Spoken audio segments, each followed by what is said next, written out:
Hello everybody and welcome to the channel. In today's video we have a fantastic presentation by esteemed astrologer Trudy titled Financial Market Trends Forecasting with Applied Astrology. If you are enjoying our content, please like and subscribe and join our growing community. And lastly, if you wish to view our current class, workshop and webinar offerings, please visit KeplerCollege.org. And without further ado, let's get into the video. Trudy is a modern Western astrologer who's been studying astrology for over 40 years. Her astrological experience includes private counseling, workshops, education from various books, plus teachings from professional resources, including Kepler College, ESA, OPA, Astrology University, and more. She's a charter, as Laurie's been saying, she is a charter member of Kepler Astrologers Toastmasters Club. Her writings appear in the ESA journal and on her website, Skyward Trends, Financial Astrology Research, Instruction, Consultations, and Forecasts, and you can find this at trudycarroll.com. Her astrology work currently focuses on forecasting financial trends for investing and personal development, including creativity and astrocartography. Trudy is also a published poet with a BA in music and a singer-songwriter under artist pen name Trudy London. Absolutely wonderful. And lastly, on to today's topic. Astrology affords a geocosmic and universal approach to investing for financial security and helping you understand your money patterns. This session will explain some basics of mundane planetary cycles and transits for potential profit so you can empower yourself with celestial knowledge and gain greater confidence for monetary success. So thank you so much, Trudy. I'm going to pass on the baton to you to begin. Thank you so much, Callum, and everybody at Kepler College. Let me go ahead and share my screen. I'm very excited to be here. You just have no idea. Wonderful. So I just wanted to thank Mary Gotterud for this amazing graph that she did, which I just love. I like to start with astrology is a language, and if you understand this language, the sky speaks to you. A very famous Dane Rudyard quote. And astrology is not rocket science. It's considered a social science. So think of astrology as being a foreign language from a place that's far, far away. Doing financial astrology, I would like to say to Mr. Warren Buffett, yes, it is possible to time the markets based on planetary triggers and cycles. There's a famous quote from JP Morgan that says, millionaires don't use astrology, billionaires do. And Evangeline Adams, a very famous astrologer, used to teach JP Morgan the changing position of the planets and their probable effect on politics, business, and the stock market. And he renewed his service from year to year, so must have been working. A quick financial disclaimer. I'm not a financial advisor. This content is for informational and educational purposes only. Today, we're only scratching the surface, and there are a multitude of methods to analyze planetary patterns and cycles. It's a unique, ancient, and advanced form of technical analysis. That's how I like to think about it. I'm going to start with the McWhirter business cycle. Louise McWhirter was a famous astrologer who wrote a wonderful book. And in it, she explains the business volume curve is based on the 18.6-year nodal cycle. The nodes represent our collective souls or human evolution. The North Node is now in Aries and will be in Aquarius from July 2026 to March 2028. Knowing that, we see here when the North Node is in Leo, the business cycle tends to be above normal. When it gets to Taurus, it tends to be more normalized. And we are going towards the below normal business cycle. This really times well with interest rates being higher, for example, which is going to impede the business cycle. When it gets to Aquarius, then the business cycle tends to be more down. And this is a generalization. It's not an absolute truth. The real estate market coincides with Capricorn or Sagittarius as a lower point. And of course, this is also based on location, supply and demand, such as if you're in a big city and there's more demand, that can affect the markets greatly when it comes to real estate. Now, a longer range trend forecasting is most suitable for the outer planets. And there's another popular quote on Wall Street: the trend is your friend until it ends. And we can see when it's going to end a lot of times with astrology. We can calculate seasonality with astrology cycles. Planets changing signs, turning retrograde or direct, or making hard aspects are often market pivot points or reversals.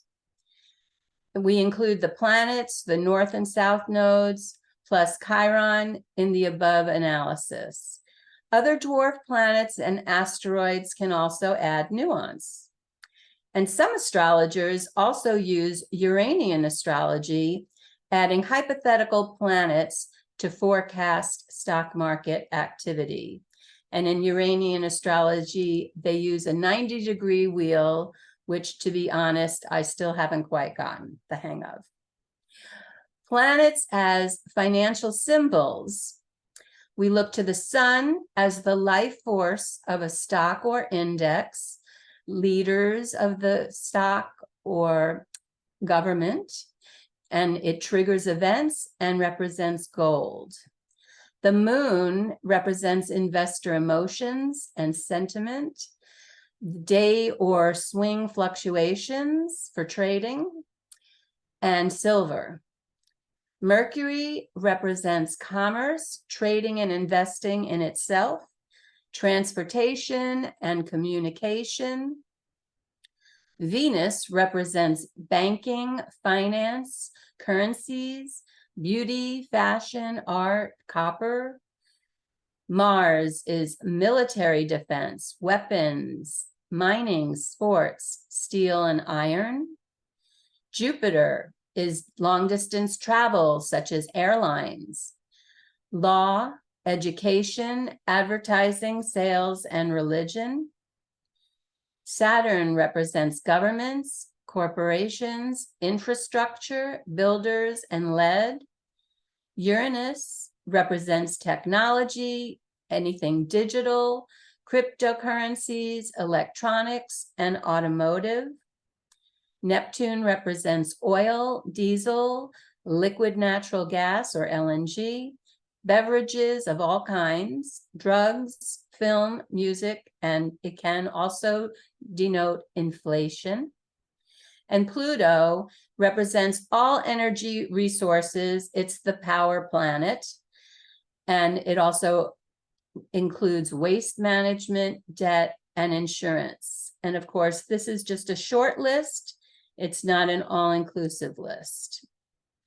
Now, planetary movements add secondary factors for McWhirter's lunar business cycle. So, of course, we have the conjunction, which links and infuses the planet's energies. We have the 180-degree opposition, where they're in contrast to each other and they need to find balance. We have a 90-degree square, which creates tension and challenge, and it can also be a great turning point for events. The 120-degree trine is an easy flow, usually considered lucky and benevolent and positive, but in financial astrology, not always. The 60-degree sextile opportunities to act on potential prospects, which we're seeing right now actually for oil rising. And remind me if I forget to show you that later. The 150-degree quincunx, this is also called an inconjunct. it suggests a blind spot that can create blurred or inaccurate vision of the real situation. And I find quincunxes are the most interesting alignment of all the planets to try to decipher what's going on in the markets. And these are the primary aspects that we use. However, there are more. Now, varied chart perspectives. I personally view financial astrology as an offshoot or a sister niche to mundane or classical astrology, using a lot of those principles. But in financial astrology, our primary focus is just on the markets and business cycles and money. Venus and Jupiter are considered mostly benefic or beneficial planets, while Mars, Saturn, and Pluto are usually considered more malefic or malicious. And I find planetary energies will often, but not always, supersede the aspects, as I inferred earlier. For example, Mars trine Pluto can still suggest market downturns, even though trine is considered a beneficial aspect or an easy aspect. It's giving two malefic planets resonance. So it's not always good just even having a trine.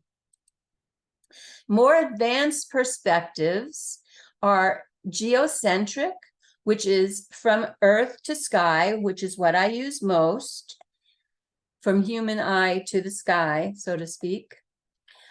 Heliocentric, which is from the sun to the earth, which is really unique and can be found in software very easily. Sidereal or Vedic astrology is the celestial sky to the earth. And sky snapshots in a circular zodiac chart can be applied to daily transits, origin or natal charts for company dates of incorporation and first trade charts of stocks. And then secondary progressions and solar arcs can also be used for incorporation dates and first trade charts of stocks. They can be applied. In fact, you can apply synastry of all kinds, whether it's your natal chart to a stock or an index.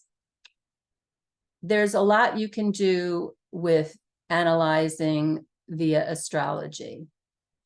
Now I have a quick reference sheet that I just like to show for people who aren't as familiar with the planetary glyphs, and make a note that in financial astrology, I generally don't include Black Moon Lilith. And then here's my cheat sheet for zodiac sign glyphs. There are 4 elements for all the zodiac signs: fire, earth, air, and water. And then each of those elements has 3 zodiac signs attributed to it. And now we're getting more into the meat of how we analyze long-term trends, just simply through the ephemeris. I like to add color codes to mark and define or identify which planets are involved. So these are my color codes. And there are books on ephemerises, and you can find the information also easily online for free at this link from astro.com, which is a wonderful free resource for many, many things in astrology. So let's look at some examples of how astrology can help us time the markets, so that we can all be better investors and hopefully make some money, not for greed, but for financial protection. And there's nothing wrong with that. We have the planet Venus, which is at 25 degrees Capricorn by the time we're at December 11, 2021. And you can see it's stationing here for a long time. It turns retrograde at 26 degrees. And then wouldn't you know, Pluto is also at 25 degrees during this whole time, because of course, Pluto, a much further outer planet, moves much slower. And I find the further out the planet, the more impact it gives to the lesser outer planet. I hope I'm saying that right. So what happened is we started to have a bubble that was about to burst in the financial markets in December 2021. Things got very rocky, and we did have what we call a Santa Claus rally right after Christmas, which lasted very briefly. But you can see the North Node in the mean North Node was just about entering Taurus, which suggested that the market was going to start to normalize or start to go towards the downside after being up for so long. And we also have here Saturn in Aquarius with Uranus in Taurus. And these two signs, when together, paired together, make a square aspect. And we could see here they're at close to an exact square by degree, if not by minute. And this happened later in the month of December, also suggesting a lot of tension for the markets. Saturn and Uranus in general are really good planets for market timing. And just to reiterate some of this, and why I wrote on my blog that this long-term Venus and Pluto conjoined together in December 2021 was like a signal, a major signal that there was going to be a market turning event. Back in October 1987, when we had the famous Black Monday, although I would call it Red Monday, but they call it Black Monday, Venus was at 9 degrees Scorpio, and it conjoined Pluto at 9 degrees. I think that for the astrology person, you would note this and remember it for a long time. Now, we also had Saturn in Sagittarius and Uranus in Sagittarius. So although they weren't making an exact conjunction, they were close and they could see each other, as we like to say, by being in the same sign. But this Venus-Pluto conjunction is definitely something to look at, and also by square or opposition, because Venus represents money and Pluto represents, well, in mundane, it's death and transformation. So that was very indicative of what happened on Black Monday. And of course, you're not always going to have just one planetary event. You're going to see many or multiple, at least three, 2 or 3 is good to look at for knowing that something is happening for the markets. And back to January 2022, we had Jupiter in Pisces, just newly in Pisces at 0 degrees, and it was squaring the North Node. So Jupiter, the planet of wealth and expansion, is squaring the North Node, and also by in turn the South Node.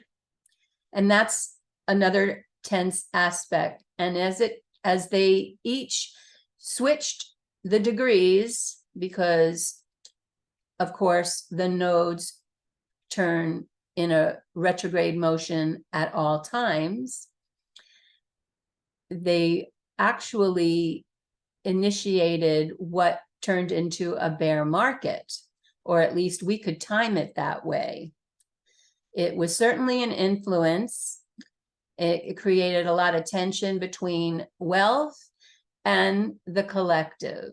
And the bear market started pretty much on January 4, 2022. And as we can see, not long after that, the North Node entered Taurus. Now, in April 2022, we had peak oil with Jupiter conjunct Neptune in Pisces. And Mars entering Pisces added extra energy to that. And then we also had a rolling bear market wave, which coincided from April 2nd to June 18, with Saturn squaring the North Node at 22 degrees Taurus, which triggered mystic astrologer Cherubel's degree of collapse. And I'm saying thank you to Ron Scott, another fellow astrologer, because he's the only person who ever mentioned Cherubel to me, or this, in particular, this degree of collapse, which he studied a lot. And to be honest, it seems like it's a very nasty degree. No offense to anyone with 22 degrees Taurus in their chart. And this is from Cherubel's book and what he said about this degree, which I won't go into reading the whole thing. You can check it later on YouTube. But it does seem to be a trigger of sorts. And here we can see when we had this 22 Taurus degree of collapse, what happened in the markets.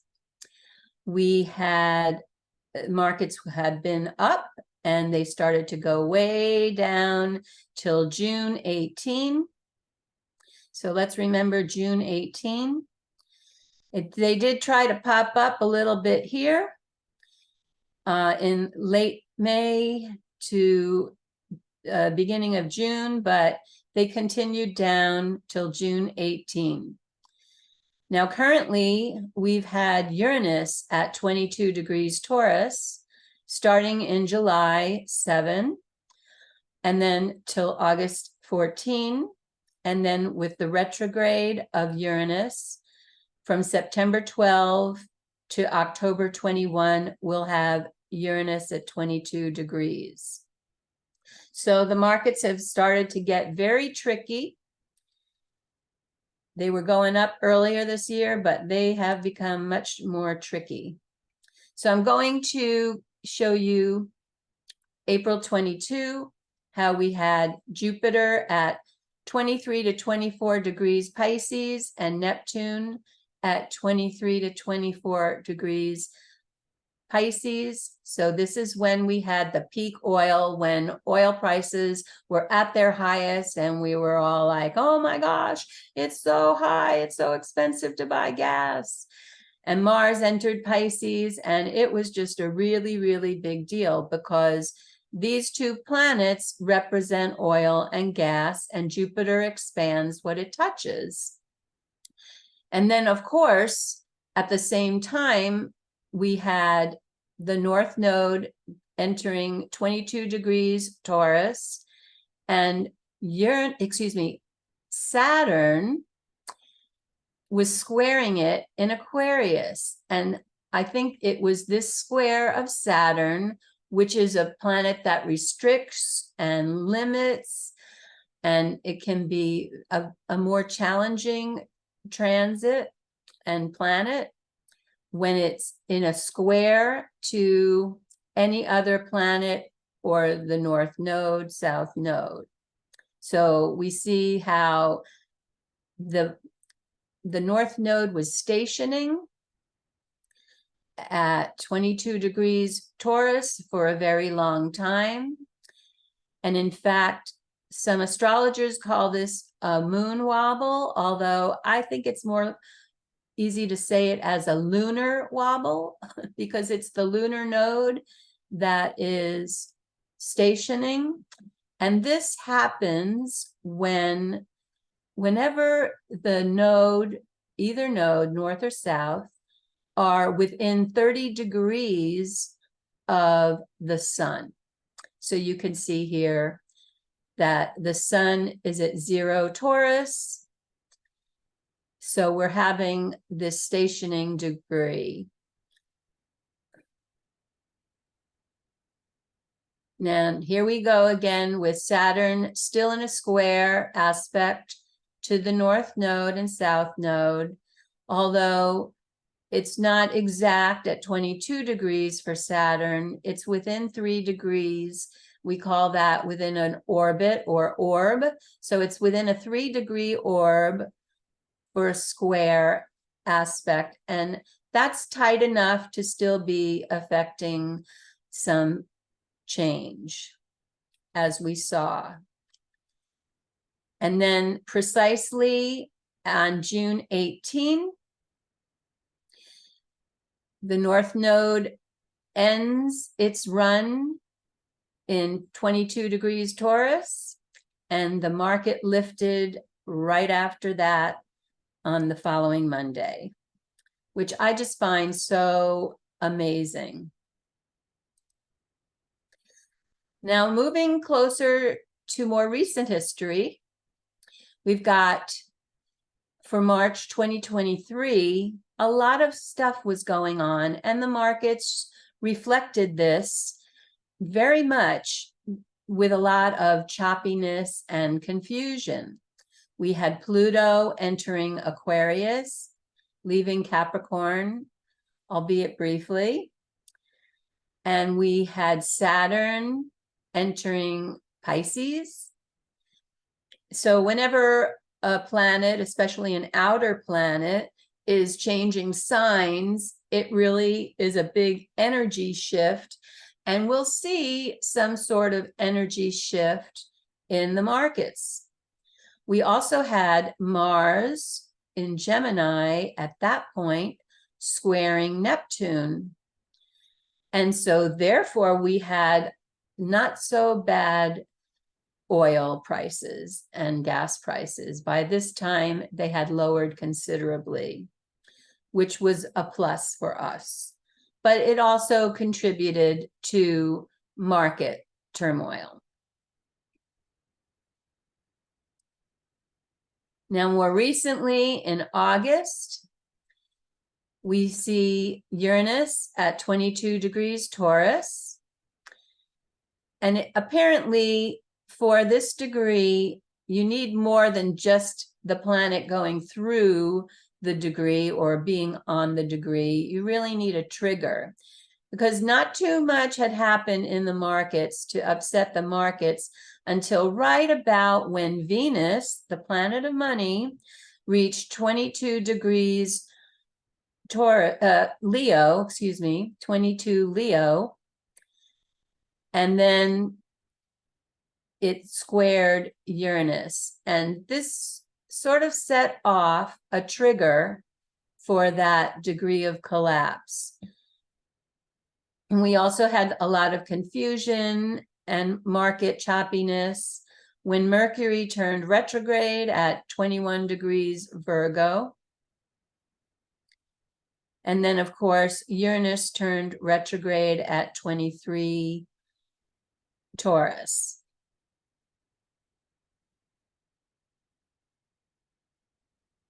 Now in September, let's just look back to yesterday. In the markets, they didn't do very well. And I'm referring to the US markets. I should make that clear, because primarily that's what I focus on, being from the US. We had Mercury turning direct, which created a shift. And also, any day now, we're going to have an exact aspect of Venus squaring Jupiter. So the planet of money is making a change. It is making a tense aspect strain to the planet of wealth and expansion. So that's a bit tricky. Now, what's happening here, we've got Neptune at 26 degrees Pisces, and we've got Pluto at 28 degrees Capricorn. So here we have a sextile, not exact, within a 2-degree orb, but I think this is what's currently lifting the oil prices right now, somewhat, from an astrological lens, of course. However, the mundane world and news, with oil being the oil being limited to us here in the US from the Middle East, this is obviously creating the impact, but we can see that it's happening in the sky as well. So the sky reflects the earth reflects the sky. It really all comes back in a circle and a cycle.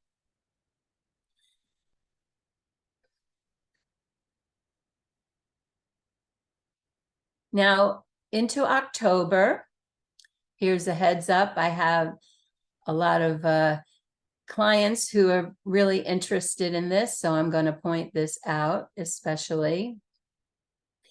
We have a lot going on, as you can see from my coloring. It's very childlike. It's fun in a way, but it's also really interesting to note and help me remember. We've got some really important things going on in October here. We've got Mars in Libra, and it's going to be at 24 degrees. And at the same time, it's going to conjoin the South Node, which is not shown in the ephemeris, but we know that the South Node is always in an opposite of the North Node. So Aries and Libra are on an axis. So when we have Aries in the North Node, we have Libra in the South Node. And when these two conjoin, Mars, the planet of war and anger, let's say, that planet conjoining the South Node is often a trigger for a downward turn in the markets. And we also, again, have the Sun in Libra, which not by exact, but here on the 17th, 18th of October, the Sun is also going to conjoin the South Node. And I've found that these two are big indicators for a market downturn. Whenever the Sun or Mars, which are considered planets that trigger events, are reaching the South Node, it's a release of some sort, because the South Node tends to be a release rather than the North Node being the direction that we're trying to go. So that's a really critical piece for October that I've been looking at. We've got Pluto turning direct. That'll create a major shift. We've got Saturn getting to 0 degrees Pisces, and that's like a whole new beginning for Pisces, or Saturn being in Pisces, that we're kind of going back to a new start when we see it going to the 0 degree. And if we look back again to October 1987, when we had the Black Monday crash, when the stock markets or the Dow went down over 20% in one day, and the markets tumbled for a little bit there. In addition to that Venus conjunct Pluto, we also had Mars at 2 degrees Libra conjoining the South Node in Libra at 2 degrees. And the Sun was also in Libra. So it didn't make an exact degree at that time, but it was within a 30-degree orb of the south node. So this is why I'm a bit bearish for October this month. And of course, remember, I'm not a financial advisor, and this is all just for education and information purposes only. Looking ahead to November, we've got a few crazy things going on with Mars in Scorpio. It'll get to Scorpio by then, and it's going to oppose Uranus in Taurus at 21 degrees. So anytime we have Mars in a hard aspect to Uranus in mundane astrology, that does tend to be a time that is tumultuous and can create sudden, surprise, shocking events, including earthquakes and such, but surely it can also affect the markets as well. So that's something to be on the lookout for. And then we're going to have the sun at 24 degrees in Scorpio, conjoining Mars. So I'm hoping that any turbulence that we have in the markets or anywhere else will start to be over by then. We might look at this time frame roughly as a bottom. And of course, you know, the whole goal is to buy low and sell high when it comes to the markets. And that's what we use this financial astrology for, to know when we can time things. Now, Chiron is in Aries right now, and I found that this seems to be an inflationary cycle. From April 1968 to March 1977, we had Chiron in Aries. So it's like a 50-year cycle. Chiron goes around until it gets to Aries once every 50 years. And we had the great inflation then. And it lasted into when Chiron moved into Taurus. So I would expect that inflation is going to be with us for quite some time. How high it gets, I don't know, but I don't see that it's going to end anytime soon. I wish it would, but especially if we have limited oil resources and we've got everything priced based on oil, then it's going to be challenging.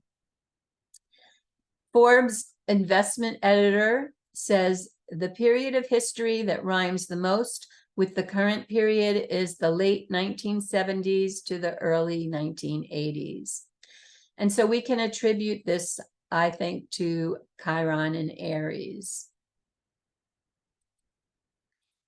Now, Pluto in Capricorn and Aquarius, Pluto has been doing a dance. I call it a retrograde dance, moving between Capricorn and Aquarius. Pluto's been in Capricorn from 27 to 29 degrees. And Pluto moves into Aquarius from March to June 2023 and January to August 2024. Pluto will go back into Aquarius. And then once we get to August 19, 2024, I believe Pluto's officially in Aquarius at that point. And with Aquarius, Aquarius represents society and the people in society. So we can see the influence via strikes, a lot of strikes, such as the UAW just struck. We've got a pending, UPS strike, Writers Guild, SAG-AFTRA, nurses. American Airlines flight attendants might strike, Starbucks. So Pluto's really wreaking a lot of havoc between leaders and government and the people. And so we're going to see this for a while, and this is certainly going to have an effect on markets. And it's something to consider if you're investing in stocks, what stocks to invest in.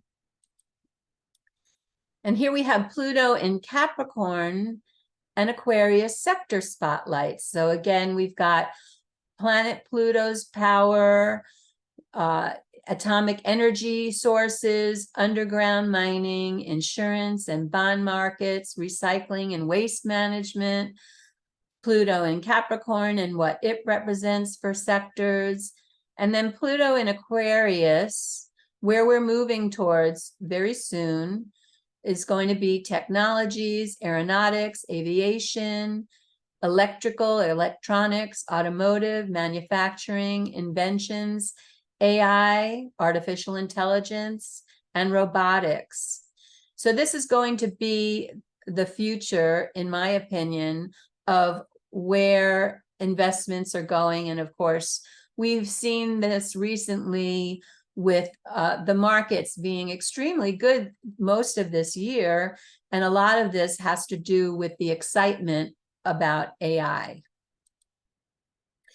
Now, Neptune in Pisces is dreams versus delusions. So going back to peak oil prices in the spring of 2022, we could see what happened in the markets. And we can see clearly how they really rose up high. I mean, over $120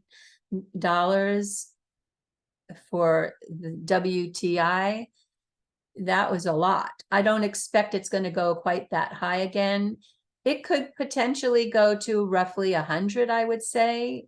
I think it's about at 90 now, 92 maybe. So it could go potentially higher, but I don't see it going as high as it did when we had peak oil. And because Neptune coincides with inflation, we could have some sticky inflation when it comes to oil. And here are some sector spotlights for Neptune in Pisces. Again, the commodities are really big, plus water, any kind of alcohol or booze, the creative arts, human healthcare and human services.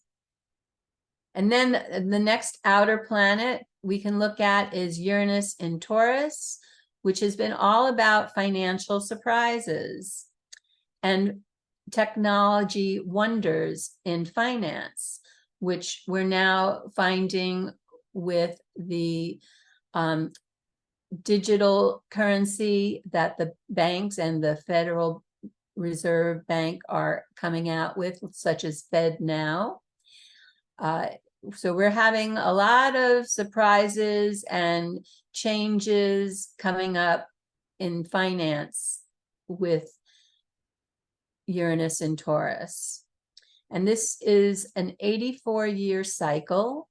The last time Uranus was in Taurus coincided with World War II and the Great Depression. So it's definitely something to consider here, that we're going to have market volatility, especially in finance, with Uranus in Taurus. And it doesn't leave that sign. Uranus won't get into Gemini until April 2026. So we still have a ways to go. And then, of course, sector spotlights for Uranus. We've got new and modern, everything when it comes to money, tech, including aeronautics, automotive manufacturing. So we've got electric cars coming out, and that's another thing that's going to grow in the marketplace. Taurus, of course, represents money and art. And then Uranus represents cryptocurrencies and NFTs, especially with Taurus. Now we've got Saturn in Pisces, which is certainly putting a limit on things that are creative, for example, for the Writers Guild of America and SAG and AFTRA. It's putting a downturn on creative business, because Saturn again restricts and creates limitations. But these are the general Saturn sector spotlights. And Saturn in Pisces is wishes versus wisdom. That's how I look at it. And this is a more all-encompassing list of the Pisces sector spotlights that we can look at, with Saturn in them, where they're undergoing a lot of structural changes, because Saturn is our structures. And we can see this especially again in film, photography, music, entertainment, and media. And we see that with AI becoming so dominant, or the concerns about it becoming dominant in the creative arts. Now, I think Jupiter, which is a beneficial planet and very expansive, has been helpful for the financial markets overall, because Jupiter has been in Taurus now. And then these are Jupiter sectors that we can review, or you can review the slide later. And these slides all come from my 2023 report, which I wrote previously last year. So moving on to Jupiter and Taurus, it is considered material growth oriented. And these are Taurus sector spotlights. So these have been doing pretty well for the most part, except we do have Jupiter along with Uranus in Taurus. So we are having a little bit of an unexpected dance between the two sometime. And this is going to culminate next year in April, by the way. So you'll want to check your ephemeris for that. Now, one other way we can check astrology for the markets is looking at specific charts from the zodiac wheel. So we have birth charts. You can make a birth chart for anything, for a location, a company, a stock index, a human person, a pet, just about anything, right? The time you bought a piece of furniture, you can note it in astrology. Okay, so the New York Stock Exchange, or NYSE, this was the first trade date. We don't have an exact time for sure, but I like to use Louise McWhirter's time, which was 7:50 a.m. So a lot of times us astrologers, we just kind of go by what we think, because astrologers are interpreting astrology sometimes, and so it becomes a matter of interpretation. So we have the planet Jupiter conjoined to Neptune in Libra, which is ruled by Venus, which is the planet of money. So Jupiter being the planet of wealth and expansion, and Neptune being the planet of visions and dreams and ideals. Wealth and expansion is the ideal. So this chart rings so true to me, just from that conjoining aspect of those two planets alone. And then there's a beauty where we have a trine to those two planets with Pluto. And Pluto is in the sign of Aquarius, so there's innovation there. And Pluto's the sign of power, so wealth and expansion and dreams and visions are flowing harmoniously with power and transformation. And that really is the essence of the New York Stock Exchange, I think. Then we have Mercury and the Sun, both in the sign of Taurus, which is the other sign that is ruled by Venus, the planet of money. This chart could just really not be more perfect for what the NYSE is. Then we have Chiron conjoining the ascendant, which is as if to say Chiron being the wounded healer. It's a centaur, actually. It's not a planet, but it's considered the wounded healer, where it can heal wounds and feel wounds. So we have this conjunction at the ascendant. And is it not true that the New York Stock Exchange, you can feel wounds, but you can heal wounds? So I find that really rings true for this chart.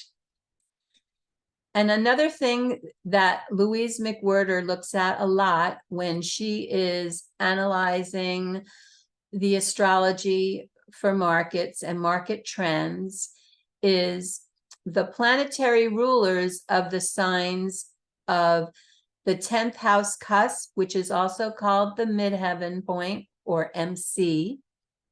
And then the 10th house in general, we've got Pisces on the MC, and Aries is more fully in the 10th house. So Pisces is ruled by Neptune, and the traditional ruler is Jupiter. And then we have Aries ruled by Mars.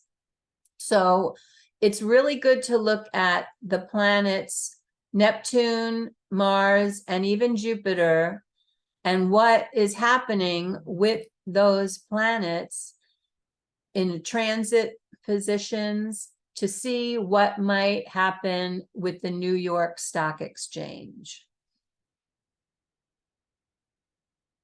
And then for the next chart, we've got the NASDAQ natal chart, which we do know when the first trade time was at 10 a.m. for the NASDAQ on February 8, 1971. What's really amazing to me about this chart here, we have Uranus, the planet of innovation, conjoining the part of fortune in a partile or exact degree conjunction, 13 degrees Libra, which again is in the sign ruled by Venus, which is money.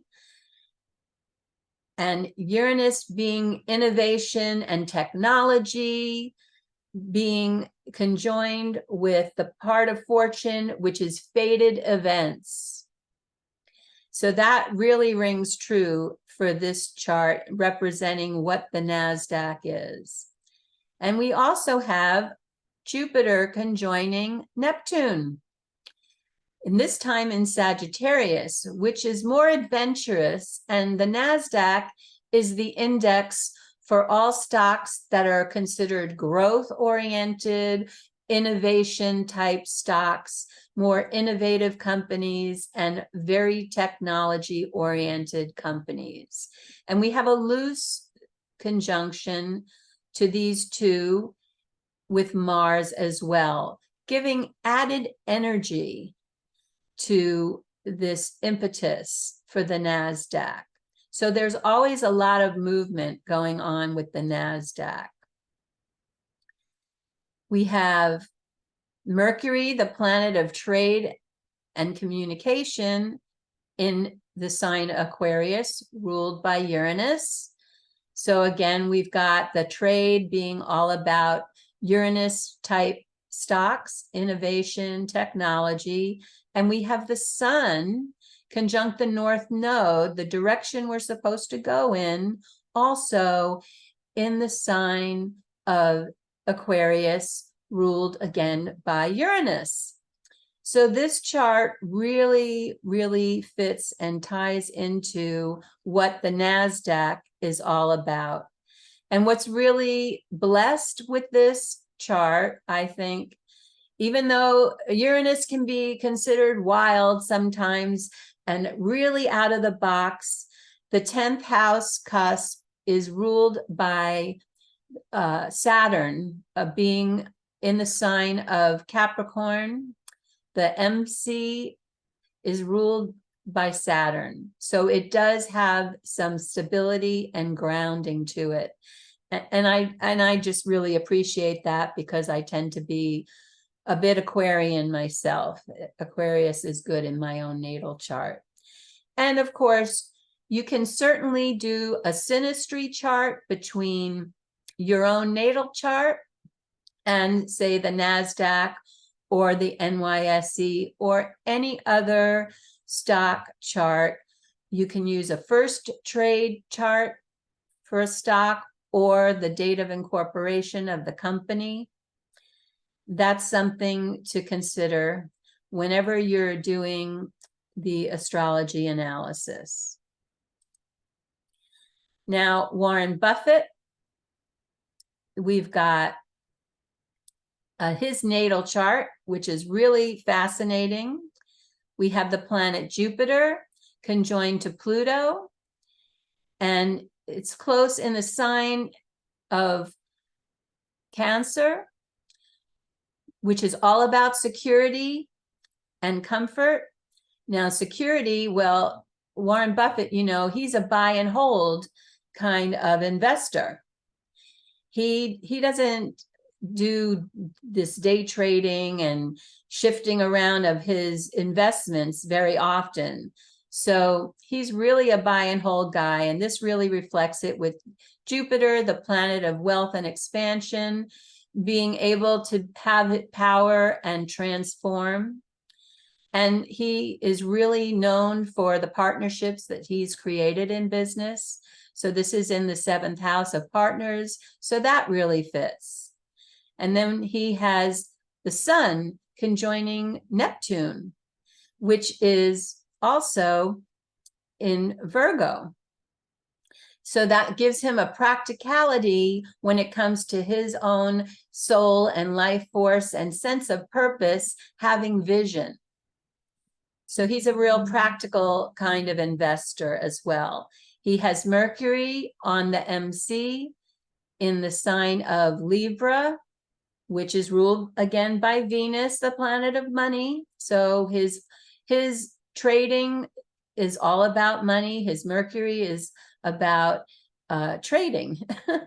And then Venus conjoining the South Node in Libra. So he's really astute with money. And if you know the principles of the South Node also being considered our past lives, in a past life, he was probably really good with money and relationships, because Venus is also a relationship sign, a planet rather, as well.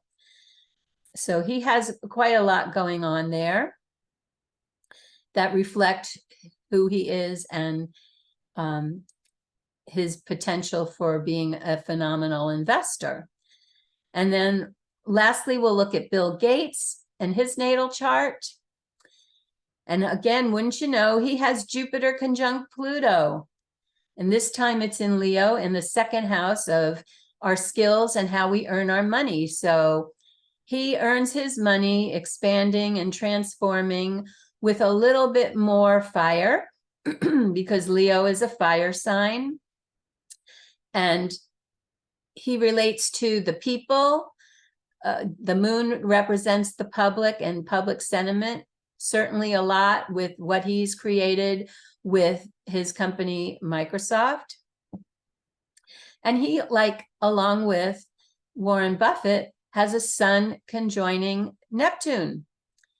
So I find this very fascinating for the two of them as well, that they have so much alike in just these 4 planets.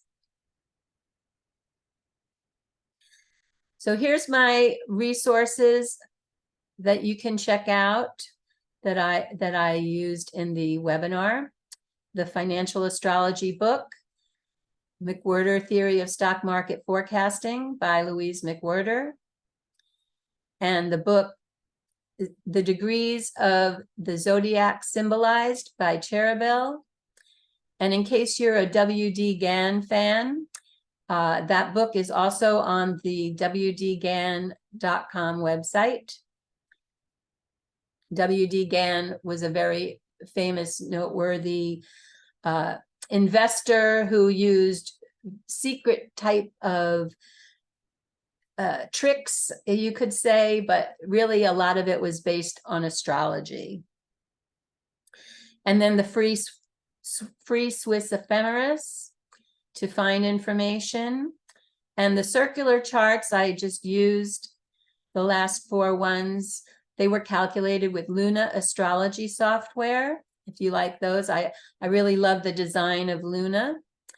And so if you're interested, you can use my affiliate link for a 10% discount if you want to join that. And that's it. Thank you to KeplerCollege for having me, and thank you for attending my webinar. Sign up online for my website to receive newsletters or for more information.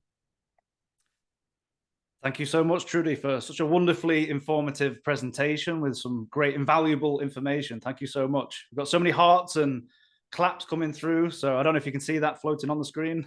I do. Thank you. I guess I'll stop sharing now.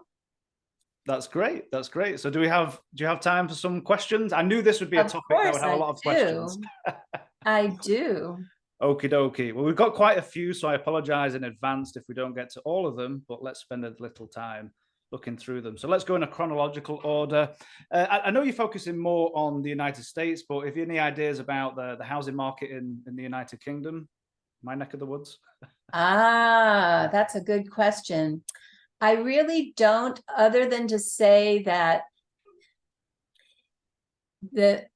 generally speaking, with the McWhirter lunar cycle, the markets, if they're going to go down some to the point where you want to buy low, then we might look more towards when the North Node is in Capricorn or Sagittarius. So I don't think it's going to go down low to the point now if you're looking to buy. And a lot of it, of course, is based on the interest rate. And interest rates are really high right now. It's going to take a long time to play out. And that's why we probably won't see a really, really tough time until we're closer to the North Node being in Aquarius. Fascinating. Thank you very much. What would you say what to look for in a chart for early retirement, if you have any thoughts on that particular topic? Early retirement. To look for in a chart, I would really need to see a chart to know. I think obviously you want to look at Jupiter as a wealth planet and Pluto as a wealth planet. And also Neptune for your ideals. So it depends. There's just, that's a real loaded question. Yeah, I'm can't really see sure how to answer right? that one. This one's come up a few times. Which US chart do you follow? Which one do you use? Oh, that's a good one. I use the US Sibley chart. And one of the reasons particularly I like it for me is because my North Node is at 12 degrees Sagittarius almost. It's 1147 Sagittarius. And the ascendant for the Sibley chart, I believe, is at 12 degrees Sagittarius. So I resonate with that chart. Wonderful. Thank you for sharing. What orbs do you use? Well, I use the 3-degree orb as much as possible. I really love conjunctions that are partile or the same degree, because that's just so spot on to me. I do see that there is room for McWhirter's theory, which is more for outer planets using the 10-degree orb for the further outer planets. But I really like to use 3 degrees as an orb. I'm finding that it really makes a lot of sense. Seeing when the market's going to lift more or go down more. So that's what I'm using now. Wonderful, thank you. How will the Charabel and the Uranus in Taurus with Jupiter affect financial markets? Just a bunch of dollar signs, but I assume. Now, normally you would think Jupiter, because it's the planet of expansion and wealth, would help expand that Jupiter conjunct Uranus. However, it's going to be, when it's at the 22 degrees Taurus, I'm a bit concerned about that, because that's Charabel's degree of collapse. So sometimes, as they say about Jupiter, you can have too much of a good thing. And so I'm really kind of concerned. And actually, it turns out that I'm really not a Bitcoin astrologer. There are a couple out there I can mention.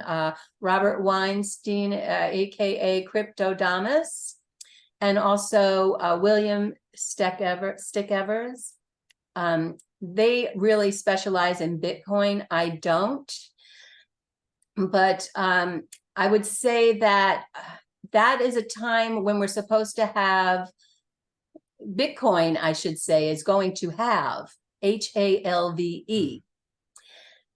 And I would expect, because in the past that has been very tumultuous, that it will be tumultuous again.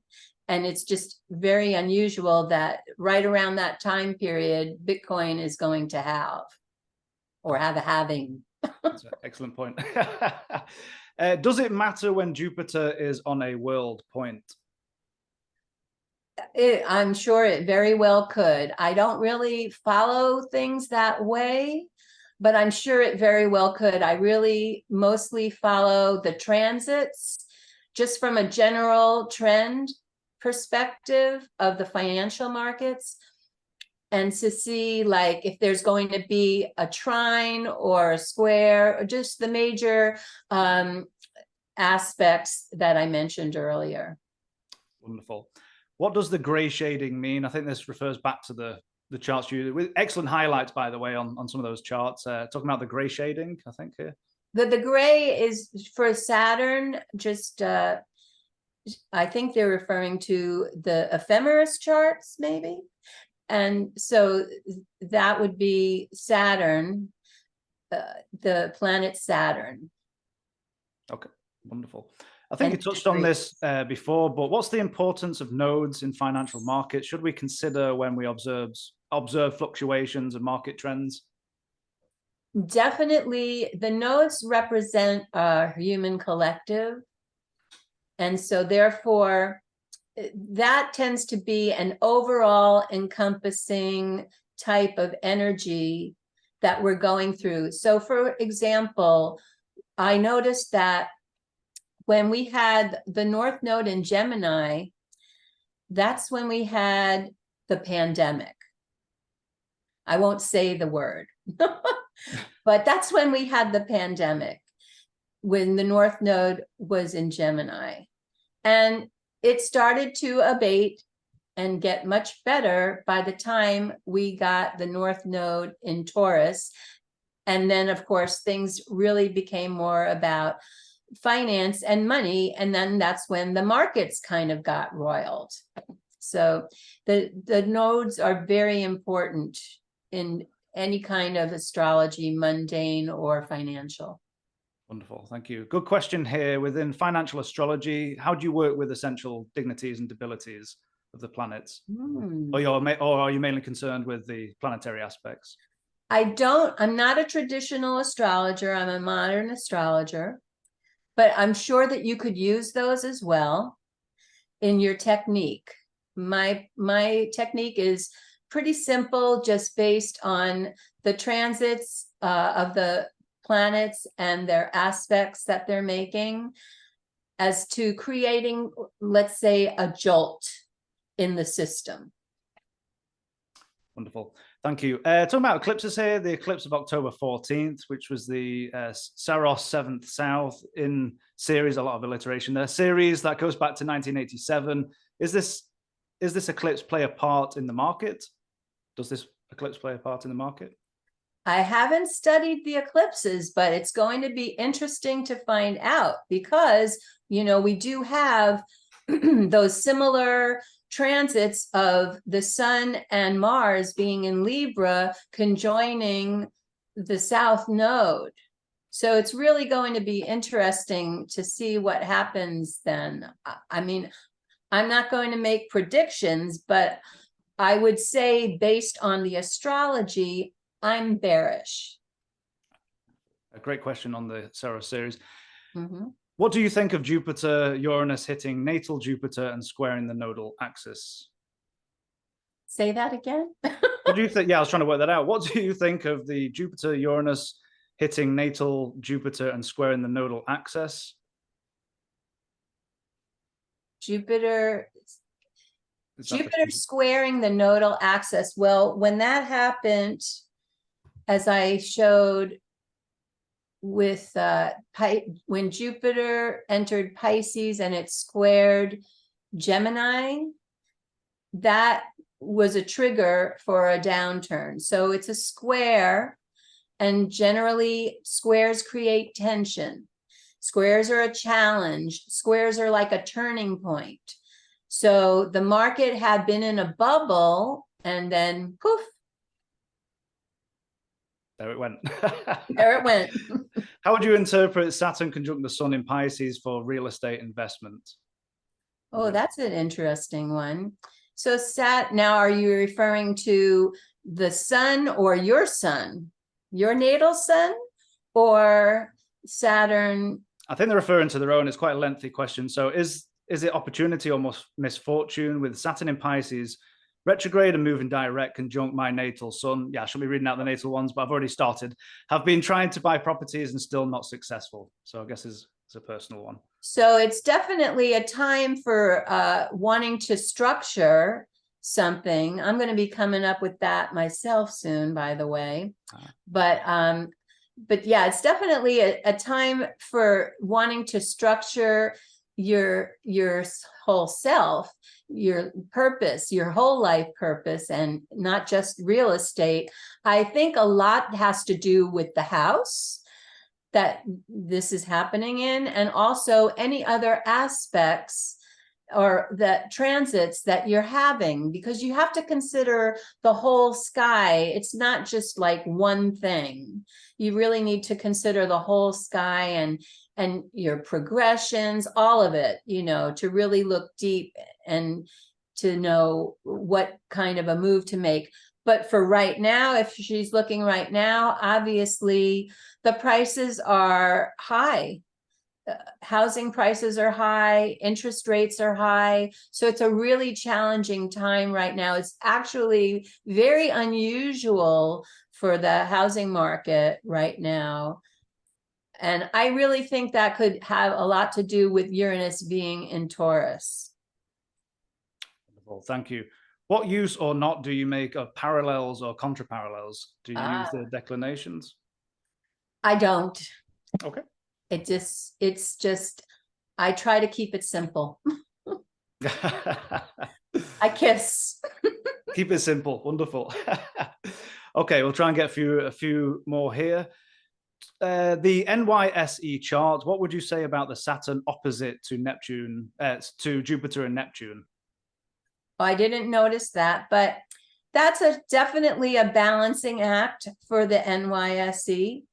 You've got, you know, Saturn discipline and limitations, trying to balance the expansion and the vision. So it's a constant movement. And of course, when those planets are triggered by transit, you know, that's going to affect what happens. Wonderful. Thank you. Hi, Trudy. Great talk. When is the 15.5 month cycle bottoming? What aspects are involved? Many thanks. The 15.5? Yeah, month cycle. I'm not quite sure of that one. I didn't proofread these. I should have done. Okay. I'm not sure what that meant. Let's go on to the next. Okay. A bit of an. Let's go on to the next one. Sorry, there's so many questions. I knew this topic would bring in so many questions, so let's go Well, through. that's good. I'm grateful. Absolutely. I noticed that Warren Buffett had his chart ruler on Ceres. I'm curious if at all fixed stars have any relevance within the context of mundane financial astrology. Well, certainly fixed stars have relevance in mundane, and I think you can use them as well in financial astrology. I don't. I mean, I haven't really gone that route. I'm not as familiar with fixed stars, but I don't see why you couldn't use them. I think you, as a financial astrologer, the best thing is to use whatever tools you normally use and just add the idea of the financial nuances onto those tools that you use. Wonderful. So you said inflation had to do with Chiron. Can you explain why? I always learned that Jupiter was associated to inflation. Well, yes, Jupiter expands, so it certainly can be an inflationary planet to some extent, but Neptune is actually also a very inflationary planet. And I've learned that from astrologer Grace Morris. So, for example, if we think inflation is bad now, I'm very concerned when Neptune gets to Aries. We've got a ways to go, which is why I said that it's going to be a while for us. If we're in the similar 50-year cycle of Chiron, it's going to be a while for inflation to rear its ugly head. And the Chiron, I noticed at 50 years ago was when we had the last great inflation cycle. And that was 50 years is a 50-year cycle for Chiron to get from the point A back to point A in the whole wheel, the chart wheel. So that's how I noticed Chiron definitely seems to be relevant.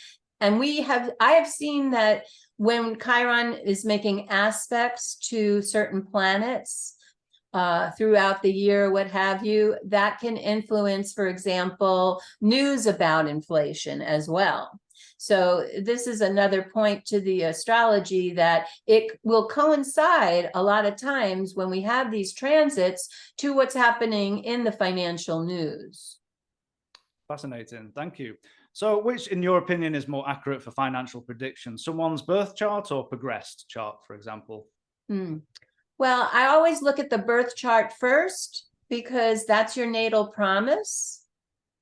And then everything else, you know, the progressions, that's a nuance. The progression is more internalized, so it's not necessarily going to be a physical manifestation, right? So whereas if you look at a transit, when you're being squared by Uranus, you know it. Erratic. Wonderful, wonderful. Interesting question here. Where would you look regarding to the volatility of climate change relating to finance? Is that something that you take into consideration? That's a good question. I would say certainly you could look at Ceres if you want to look at an asteroid. Anything that is volatile is going to relate to Uranus, right? And I think in this case, you might want to look also even at Saturn and Pluto, because Saturn is our structures. And then Pluto is transformation, but it's also mining and underground. Although that's really not climate change. I'm thinking of food for a second there, maybe from Ceres. So with the climate, I would certainly look at air signs. And when the planets go into air signs, so that's something to also be considering for the future, because we're going to go more into a lot of air and fire signs in the not too distant future for the big outer planets. Thank you. Do you use midpoints at all? I'm familiar with midpoints, but I generally don't use them. Okay, straight to the point. Which signs transits are really driving agricultural commodities? How do you see these in the short term? Well, agricultural commodities are surely going to fall under earth signs. So Taurus and Capricorn and Virgo, those would be more agricultural signs. And where they're going in the future, well, it's going to be interesting to see. I mean, we've got Saturn in Pisces, a water sign. So there's been some limitations of rain, let's say, but yet we have flooding. It's really all very perplexing right now, what's going on in the sky when you think about it, because at times we have the limitations with Saturn and Pisces for water, but yet we do have Neptune in Pisces. So Neptune, being the further outer planet, I think, is going to hold sway over if you're looking between the two. Wonderful, thank you. And the last three questions I got here. Oh, someone's referring to a question before. I think Frank may have been referring to the 18.6 year cycle relating to business with the North and South nodes. So maybe that clears up what we were talking about before. Now I can't remember what that question was, but right. Sorry, I can't. That's okay. Though you know, it takes about 18.6 years to go from, say, 0 degrees Taurus back to 0 degrees Taurus. So that's the cycle, and I just can't remember. The question was about the bottoming out of the cycle. Okay, so the bottoming out. So if the peak is considered in Leo, then the bottom is going to be considered in Aquarius, because that's the opposite axis. And of course, this is a generality. This nodal cycle is a generality. And then, as Louise McWhirter said, we have secondary factors. So all the planets making their transits and aspects to each other, especially the outer planets, are what create those secondary factors. So those aren't any less important than the overall arching theme. Let's just think of the lunar cycle as an overall arching theme, and then all these other things are happening along the way that lift the market up or bring it down, or lift it back up or bring it back down. Wonderful. Thank you, Laurie, for clearing that up. My brain is not fully functioning today. Hi from Argentina. We have hyperinflation now. What planets should I look for in their country's chart to see when it will be lower down? Inflation will come down. Well, with the hyperinflation, I'm sorry to hear that. Yeah, it's really rough. I don't look specifically at other countries, but just in general, we've got Chiron entering Aries, right? It's in Aries, and Aries is the first sign of the zodiac. It's considered the first sign of the zodiac. So it's the initiator. So it's almost as if we started to have this inflation with Chiron being initiated back into Aries, the first sign, and then Taurus being the sign of money. Chiron will move from Aries to Taurus. I don't expect things will really start to subside somewhat until maybe we get Chiron moving into more middle of Taurus, or at least until Uranus leaves Taurus, because that's definitely upsetting things. And then we have Chiron maybe going into Gemini. There'll be more communication. There'll be less emphasis on money then. Wonderful. Thank you. We'll take these last three questions. I know there's been quite a lot. I knew that it would. So long-term investing over the next 20 years, where should we pack our resources, land, minerals, tech investments? What would your general opinion be around that particular question? Well, as far as sectors, anything that's related to air and fire is probably really good. And also technology, because Pluto is going to enter Aquarius. So anything that's Aquarius ruled is going to be really where the power is. And it's going to be wild at first. There's going to be a lot of tumultuous changing going on and changing of the guards. I think there'll be less about materialism such as when Pluto is in Capricorn. For example, look at a perfect word for a name for a company is Airbnb, right? Because it's property, it's rentals. However, it's all about movement. So any company that involves a lot of movement, something that's very airy, is going to do well. Wonderful. Thank you. Last two questions. Can you talk about the US dollar and which transits can indicate a big drop in value? Ooh, I don't really work that much in currencies, but that's something I want to look at. I want to start looking at Forex because it happens to be something really good with my chart personally. But it's really, this is a really interesting time because we've got things changing so much with the currencies and with money, with the digital currencies being formed, such as like Fed Now. And there's a lot of talk about how they're going to try to do away with cash and make everything go digital. And there's just so much going on. And it's just so relative to Uranus in Taurus. It's incredible. So I think that it's something to really watch closely.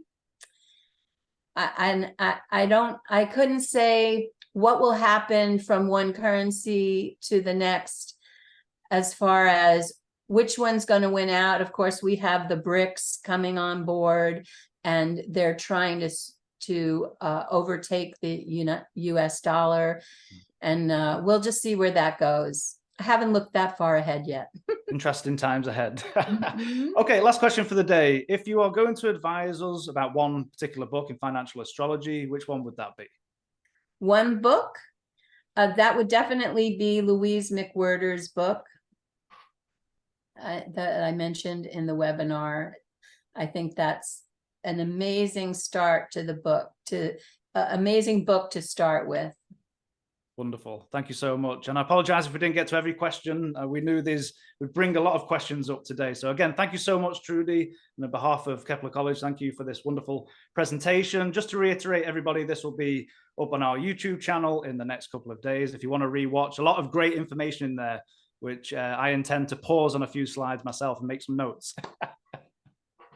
Great. Thank you so much, Callum. Thank you, everybody, for coming. Lots of hearts, claps. Thank you so much.